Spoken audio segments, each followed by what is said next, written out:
Chegando o dia de jogo, os dois times se preparando para essa grande final da Copa do Brasil. Corinthians e Vasco amanhã, às 9h30, no estádio dos caras, na Arena Neoquímica. Eu quero começar falando sobre quem chega como favorito para esse jogo. Será que tem favorito? Bom, eu acho o seguinte: se existe favoritismo de algum dos lados, pode jogar esse favoritismo um pouco pro lado do Corinthians, principalmente pelo retrospecto recente. Por futebol jogado, muita gente tem falado que eu estava acompanhando hoje as reações, eu até postei um vídeo com as reações dos corintianos, com as reações da mídia, se você quiser acompanhar aí. A grande mídia, ela coloca o Corinthians como favorito. E isso não me incomoda de forma alguma como vascaíno, porque eu até acho que eles podem ter sim um leve favoritismo. Mas alguns comentários às vezes irritam a gente, as coisas que os caras falam. Tipo assim, eu vi o Neto falando, desconhecendo totalmente o estilo de jogo do Vasco. Eles falando que o Vasco entrega muita paçoca ali na frente, que é só apertar, que o Corinthians, aquele Veloso, falando que o Fluminense só não passou porque errou muito gol. E assim, quem assistiu, de fato assistiu o jogo, eu sei que eles não assistiram porque eles estavam muito preocupados com a outra semifinal. Então assim, mas quem de fato assiste futebol, quem de fato entende de futebol e não é apenas um cara que fica dando bobagem na televisão, igual é o Neto, igual é o Veloso, igual é alguns caras da mídia, sabe que o Léo Jardim não fez defesas. Inclusive nos dois jogos o Léo Jardim não fez defesas.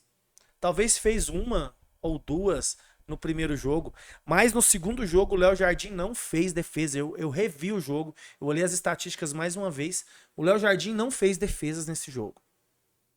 O Vasco poderia ter saído, eles tratam o Vasco como sorte. O Vasco eliminou o Botafogo num jogo parelho. O Vasco eliminou o Fluminense, que é o quarto colocado do Brasileirão, num jogo que é um fato que o Vasco jogou mais que o Fluminense, não teve sorte. Por muitos momentos o Vasco classificou diferente do ano passado na Copa do Brasil. O ano passado o Vasco chegou na semifinal por sorte.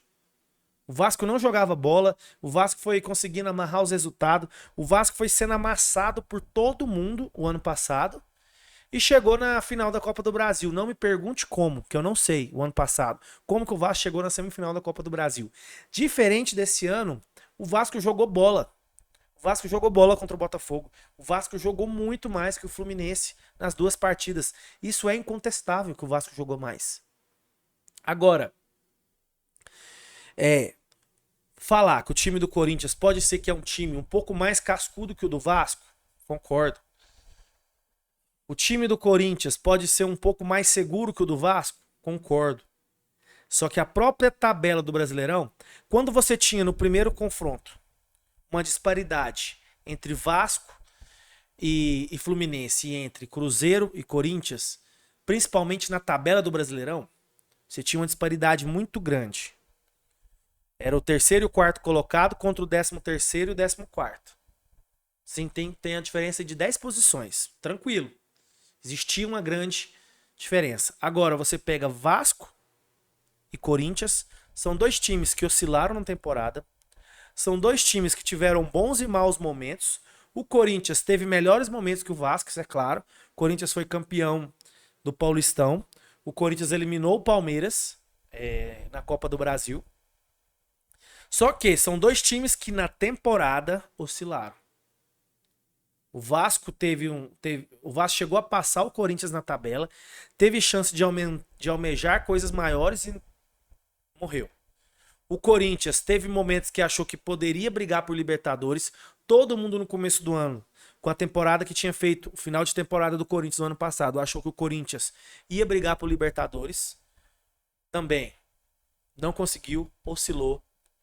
O fator casa no primeiro jogo é melhor pro Corinthians e o Vasco decidir em casa é melhor pro Vasco. Então, assim, é um confronto que tá muito igual. Porque se você pegar, eu creio que se fosse Corinthians e Fluminense, eu não vejo a torcida do Fluminense lotando o Maracanã. Poderia lotar? Poderia. Mas é uma torcida, assim, um pouco mais fraca. Agora você pega Corinthians e Vasco, São duas torcidas extremamente apaixonadas. São duas torcidas que vão apoiar o time incondicionalmente. A não ser que no segundo jogo o Vasco tenha passado vergonha lá, na casa dos caras. Meu grande medo para esse primeiro jogo é o Vasco sair de lá vivo. O Vasco sair de lá vivo.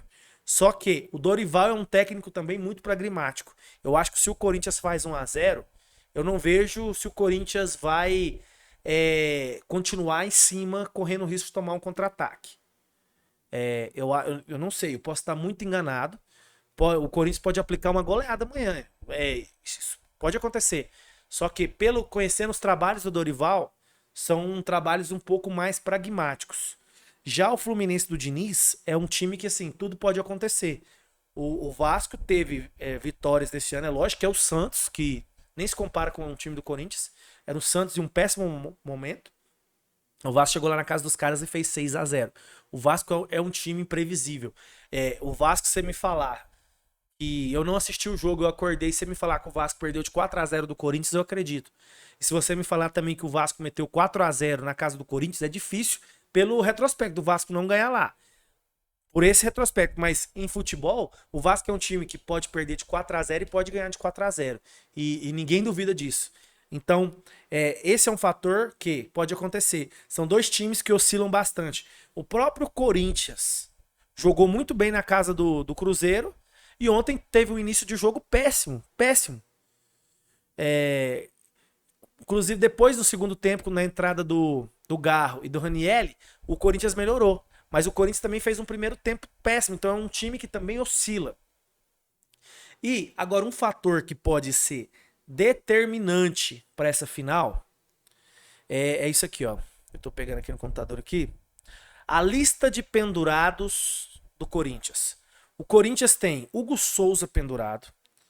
O Corinthians tem Rodrigo Garro, Gustavo Henrique, Mateuzinho, Maicon, André Ramalho, Anguieri e Breno Bidon. Então, assim, o Corinthians tem dois laterais pendurados. O Corinthians tem o goleiro pendurado e tem o seu principal jogador. Talvez seu principal jogador, não sei se o torcedor do Corinthians considera. Esse ano ele nem tá tão bem, o Garro, mas é um jogador que pode destabilizar. É um jogador que tem o costume de reclamar bastante. E eu acho que o Vasco, a diretoria do Vasco, tem até que se aproveitar disso, colocar ali o Andrés Gomes em cima do Mateuzinho, o Ryan, se for possível, quando eles invertem, jogar em cima do Mateuzinho, tentar ir para cima para ver se consegue amarelar o Mateuzinho. E o Anguieri também, que é reserva, mas também pode entrar durante a partida e pode tirar ele. Hugo Souza, eu acho difícil tomar um cartão amarelo. Goleiro tá amarelado, não vai reclamar assim. Eu acho que dificilmente o Hugo Souza vai ficar fora, mas pode acontecer também. O Vasco tentar irritar, é uma estratégia, você tentar irritar o Rodrigo Garro, você tentar ir para cima do Mateuzinho, é uma estratégia, pode tirar jogadores importantes dessa volta, mas o que vai mais influenciar o estilo que mais me pega é o que o Vasco vai fazer. Porque o estilo do jogo do Diniz é um só. É um só. O meu medo é o Vasco não entregar a paçoca. Porque se você pegar contra o Fluminense, o Léo Jardim teve uma saída de bola horrível do gol. Saiu muito mal do gol. E gerou a falta que gerou o gol pros caras. Poderia até ser expulso. Se fosse alguns árbitros mais... que levam mais... Eu não acho que é para expulsão, mas tem alguns árbitros que expulsariam. E se você pegar no último jogo contra o Fluminense, foi um gol contra do Paulo Henrique. Eu não entendi o que ele fez, mas foi um gol contra. Então o Vasco costuma dar essas viagens. Se o Vasco não fizer isso, o Vasco tem chance de sair de lá com 0-0. Se sair com 1-0, ainda digo que é um bom resultado. Não gostaria de sair perdendo, mas ainda é um bom resultado. Agora 2-0 eu já acho que já complica. Porque conhecendo o Dorival, ele com 2-0, o Corinthians vai amarrar o jogo no segundo jogo ali, vai amarrar de tal forma que vai ficar difícil pro Vasco jogar e vai ficar ataque contra defesa. Eu acho que vai ser difícil furar essa defesa do Corinthians no segundo jogo se o Vasco perde de 2-0. 2-1 não era um resultado ruim também. Então, a estratégia para o Vasco é voltar vivo, isso é fundamental, e conseguir tirar o máximo desses jogadores que estão pendurados. Seria de suma importância tirar o Garra do segundo jogo, seria de suma importância tirar o Mateuzinho, seria de suma importância conseguir tirar o Bidon, o Breno Bidon, do segundo jogo. Isso é até para uma disputa de pênaltis, seria perfeito. Você tirar titulares do time adversário. O Vasco tem apenas o Verratti pendurado. O Verratti não é mais titular do Vasco. Então o Vasco tem apenas o Verratti. Inclusive eu acho que o Verratti poderia ter forçado ontem um cartão amarelo para talvez garantir a final. Mas eu acho que o Verratti não é um problema, porque o Verratti vai entrar ali no final do segundo tempo. E se fizer um gol tão amarelado, eu acho que não vai correr esse risco de ficar fora da final. Não vai tirar a camisa nem nada.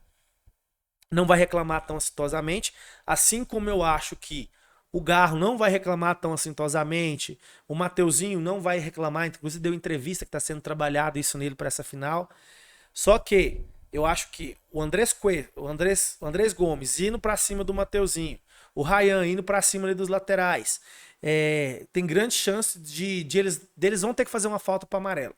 E se você pegar o árbitro, eu tava vendo aqui que ele é o quarto árbitro que mais dá cartão amarelo no Brasileirão. Um fato negativo que eu vi a torcida do Corinthians também reclamando é que a única derrota, a única deixa eu ver aqui como que é. É que o Corinthians nunca venceu ou tem uma... Eu sei que o retrospecto não é favorável com o Rafael Klein. Eu não tenho informação aqui, eu não vou parar para pesquisar. Eu sei que o retrospecto com o técnico não é bom, eles tomaram muitos amarelos com ele, parece que eles quase não ganharam.